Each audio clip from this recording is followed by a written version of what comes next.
Salut, comme tous les mois, on se retrouve pour une vidéo favori. Une vidéo où je vais présenter tous mes coups de cœur culturels du mois. Donc aujourd'hui, ce sera les coups de cœur du mois de janvier. En janvier, j'ai surtout vu beaucoup de films, donc je vous parlerai surtout de films, mais il y aura aussi une série et un peu de musique. Comme vous pouvez le voir, j'ai un magnifique poster The Substance.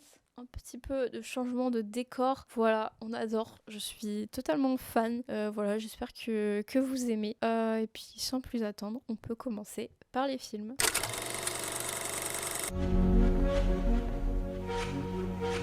Quel son, vous savez où il est? Ça, j'en ai aucune idée. Je suis désolé, mais est-ce qu'on se connaît? Oui, non, c'est moi qui vous ai renversé. Désolée. C'est pas grave. Je ferais bien d'y aller. Pourquoi? Que ça nous plaise ou non, le temps presse. Où est l'urgence? Parce que ce qui m'inquiète, c'est qu'il y a une possibilité très nette et très réelle que je sois sur le point de tomber amoureux de toi.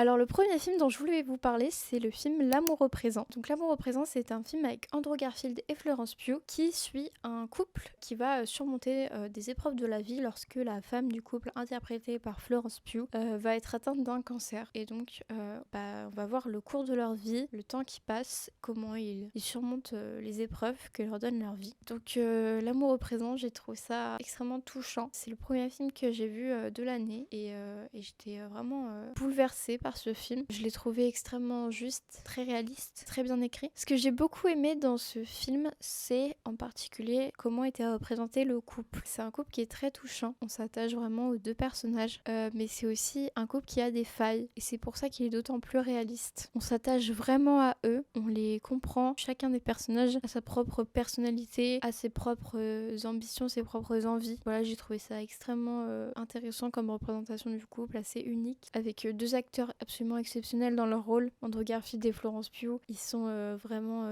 très touchants. On y croit de A à Z. C'est un film qui parle de couple, de comment un couple survit face aux épreuves de la vie, notamment la maladie. C'est aussi un film qui parle de vie, de temps qui passe et de mort, du fait de vouloir réaliser ses ambitions malgré tout. C'est un film aussi qui est très émouvant, durant lequel j'ai énormément pleuré parce que tout sonne tellement vrai et on est vraiment attaché au personnage. On a envie qu'il soit heureux et du coup on est vraiment tout long à fond dans l'histoire et on veut vraiment que tout se passe bien. Ce qui est intéressant, c'est qu'on suit le couple sur une période très longue, sur plusieurs années, donc on voit vraiment leur évolution et voilà, j'ai trouvé ça très très bien fait, donc je vous le conseille.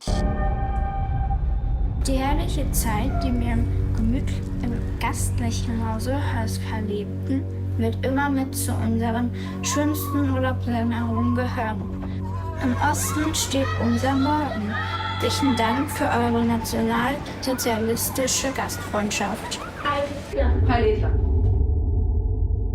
Le deuxième film dont je voulais vous parler, c'est La Zone d'intérêt. Alors La Zone d'intérêt, c'est un film qui a beaucoup marqué. Il a notamment remporté le Grand Prix à Cannes en 2023 et a raison, c'est vraiment un grand film. Donc ça parle d'une famille allemande qui, pendant la Seconde Guerre mondiale, vit juste à côté des camps de concentration. J'ai trouvé que c'était une façon très originale de parler de la Seconde Guerre mondiale puisque cette fois on est du point de vue d'une simple famille allemande qui vit juste à côté des camps de concentration dont le père travaille là-dedans. Donc voilà, mais on n'est jamais dans les camps de concentration, on est toujours dans cette maison, on est enfermé dans cette maison et dans son jardin, mais on entend toutes les horreurs qui se passent dans les camps de concentration puisque c'est juste à côté. Et on suit le quotidien de cette famille qui vit une vie très paisible et confortable alors qu'il y a des horreurs qui se passent à côté d'eux et même qui parfois en profitent de ces horreurs. Ce que j'ai beaucoup aimé en termes de mise en scène, c'était la manière dont était utilisé le son puisque on entend tout sans jamais rien voir. On entend des cris, on entend des hurlements, tout ce qui se passe dans les camps de concentration mais on ne voit jamais rien. À la place, on voit la vie confortable que vivent cette famille et c'est rend la chose d'autant plus glaçante, d'autant plus oppressante. Visuellement, c'est très beau, mais c'est très froid. Tout est symétrique, tout est très organisé, un peu comme dans les camps de concentration. Donc cette mise en scène froide, ça renforce encore plus cette sensation de malaise qu'on a durant tout le film. En bref, j'ai trouvé que c'était un film très dur, mais extrêmement intéressant et extrêmement unique. Monsieur Sangai, moi je suis là pour vous écouter. C'est quoi votre histoire à vous? Frérot, je t'ai donné le compte pour que tu travailles. Ça sonne pas Il faut travailler, frérot. On n'est pas venu en Europe pour jouer. Fais le tour. Toi, c'est pas Emmanuel, toi. Effectivement. Pas eu, là. Ouais, c'est pas lui. Suleiman. Mouriandi. Moi, j'ai besoin des sous. Demain, je te paye à 13h. Le troisième film dont je voulais vous parler, c'est L'Histoire de Suleiman. C'est un de mes films préférés de 2024. J'ai failli le mettre dans mes favoris de 2024. Du coup, je l'ai rattrapé que en janvier 2025. Et du coup, ce film raconte la vie d'un livreur Uber Eats qui est immigré et qui va tout simplement lutter pour survivre à Paris. C'est donc un film qui parle d'un sujet très important, mais qui n'est pas assez traité. Le film ne se contente pas seulement de faire un constat, il nous plonge directement dans le point de vue du livreur. Et c'est ça qui est vraiment touchant dans ce film. Tout le long, on vit son quotidien, ses difficultés, et l'acteur est vraiment exceptionnel dans son rôle. Il est très juste. C'est un film qui est très bien écrit, qui est très réaliste, pas du tout cliché. Donc pour conclure, c'est un film qui m'a beaucoup touchée. C'est aussi un film qui m'a appris beaucoup sur la réalité des livreurs et aussi du fait d'être immigré, comment on obtient les papiers, etc. Je trouve que c'est un film très important et à voir. Écrivez-moi la plus belle histoire d'amour que vous puissiez imaginer. Et je me charge d'en faire un film. Quand je l'ai vue si belle, à l'autre bout du bar, j'ai pensé c'est Noël, quelques jours en retard. La comédienne principale m'est très chère. Vous la connaissez peut-être? Quand je l'ai vue si seule à l'autre bout de rien, j'ai pensé qu'il me veuille un peu, ce serait bien. Alors ensuite, je voulais vous parler de Jolie Jolie. Jolie Jolie qui est une comédie musicale à la manière des films de Jacques Demy. Alors pour le coup, c'est un film qui me divise énormément et c'est surprenant que je le mette dans mes favoris. Mais en même temps, faut que j'avoue que je l'ai bien aimé. Donc c'est clairement un film qui est fait pour rendre hommage au film de Jacques Demy, qui est un réalisateur de comédie musicale des années 70 avec un style vraiment unique. Sauf que ce qui m'a moyennement plu dans ce film, c'est que c'est pas seulement un hommage, c'est une copie pure. C'est vraiment une copie conforme des films de Jacques Demy. Vraiment, c'est même pas modernisé. Il aurait pu au moins moderniser et faire que ça se passe dans les années 2020, mais non, ça se passe dans les années 70 aussi. On a le même type de personnage, on a le même type d'histoire, on a le même type de chanson, le même type de décor. Donc c'est vraiment une copie conforme. Mais le truc, c'est que ça fonctionne sur moi, puisque vu que j'adore les films de Jacques Demy, évidemment, je passe un super moment. Je suis hyper contente de retrouver cette ambiance hyper colorée, les chansons, cette originalité, ces personnages haute en couleurs. Et c'est un type de film qu'on voit plus du tout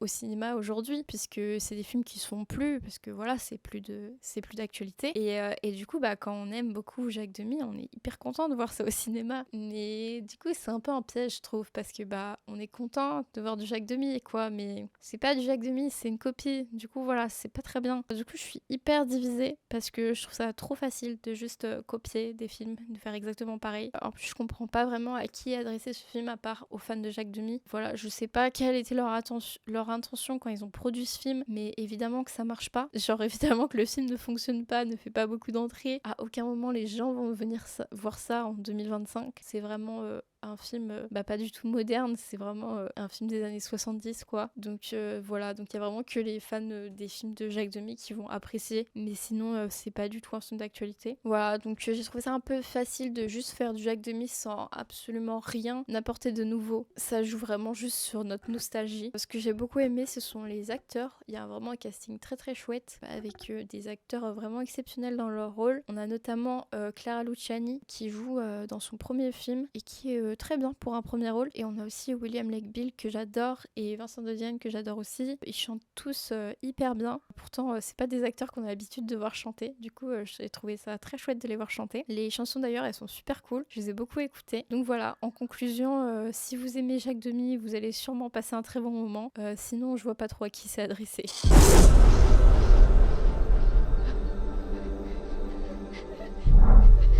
Hey. Hey. Ginger. Ginger. Ça va aller, regarde-moi. Regarde-moi. T'es blessée, Charlotte? Charlotte, t'es blessée? Ça va aller. Il faut qu'on sorte d'ici. Attends, non. Bouge pas. Monte par ta fenêtre, vas-y, tu vas y arriver. Ça va aller, chérie. Ça va?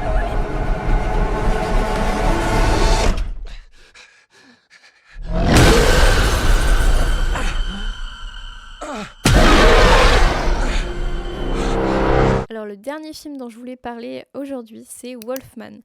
Wolfman, c'est un film d'horreur qui raconte l'histoire d'une famille qui part passer des vacances dans un coin perdu, près d'une forêt, pour se retrouver. Mais ils sont alors victimes d'une étrange malédiction. Honnêtement, ce film, je n'en attendais rien du tout. Je ne comptais même pas aller le voir. Ça me donnait pas du tout envie, la bande-annonce, elle est pas terrible. Et pour autant, ça a été une excellente surprise. La mise en scène m'a passionnée dans ce film.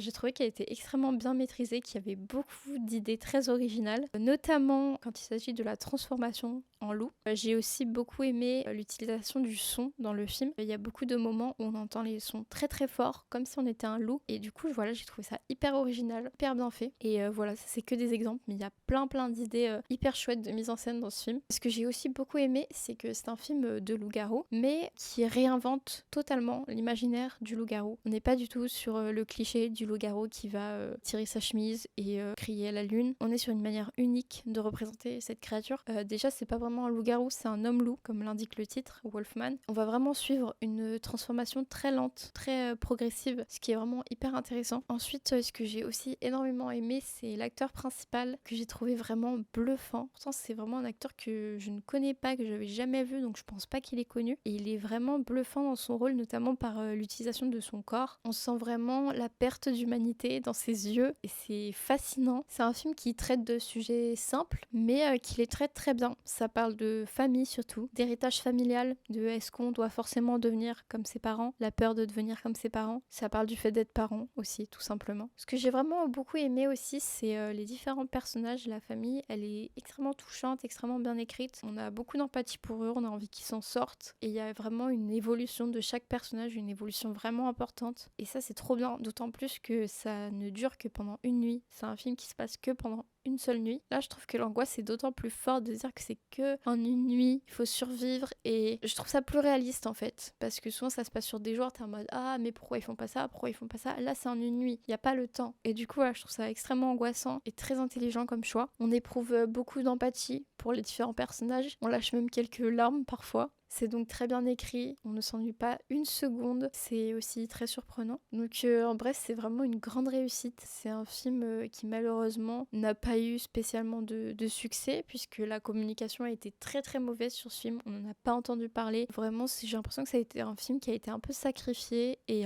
c'est dommage parce que ça mérite beaucoup plus de succès. Le réalisateur, c'est celui de Invisible Man, et Invisible Man, c'était un film que j'avais bien aimé, mais sans plus. Par contre, Wolfman, j'ai vraiment adoré. Je l'ai trouvé encore meilleur que Invisible Man. N'hésitez pas à aller le regarder si vous aimez les films d'horreur. Pour moi, c'est vraiment une grande réussite. Donc voilà, je vous le conseille.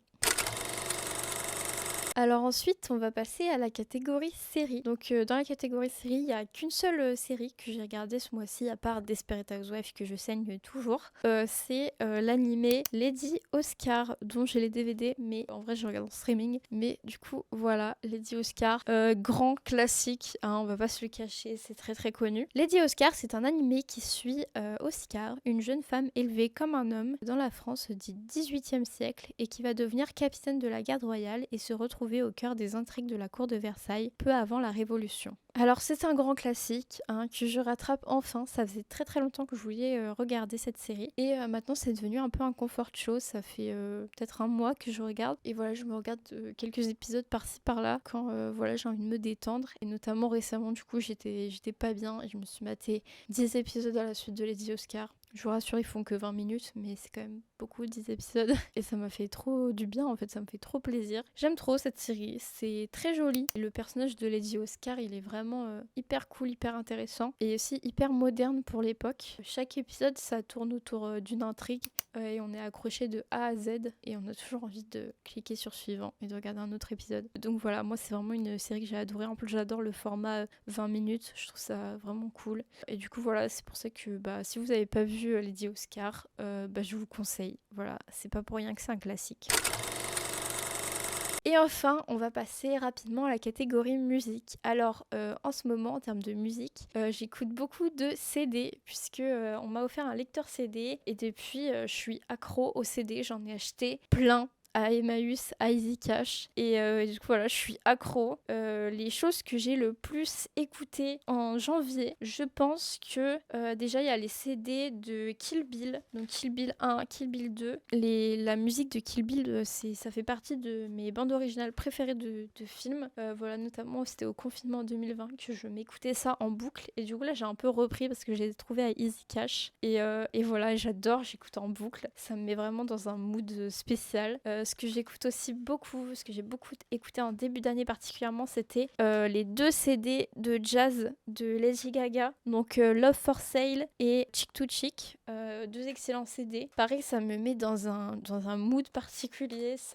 Ouais, c'est bien comme musique d'ambiance et tout. C'est chill. Du coup, voilà, j'aime beaucoup. Et après, j'ai aussi beaucoup écouté Boney M par exemple. Là, c'est les greatest hits de Boney M, grand classique. Donc voilà, donc ça c'est mes petits coups de cœur que j'ai beaucoup écoutés en janvier. J'adore collectionner les CD, moi j'adore collectionner des trucs à la base. J'aime beaucoup les formats physiques. Déjà moi je collectionnais les DVD à la base, j'en ai une centaine et du coup j'avais arrêté d'acheter des DVD parce que j'en avais trop et que je les avais pas tous vus. Et du coup là, ça m'a déclenché une autre addiction.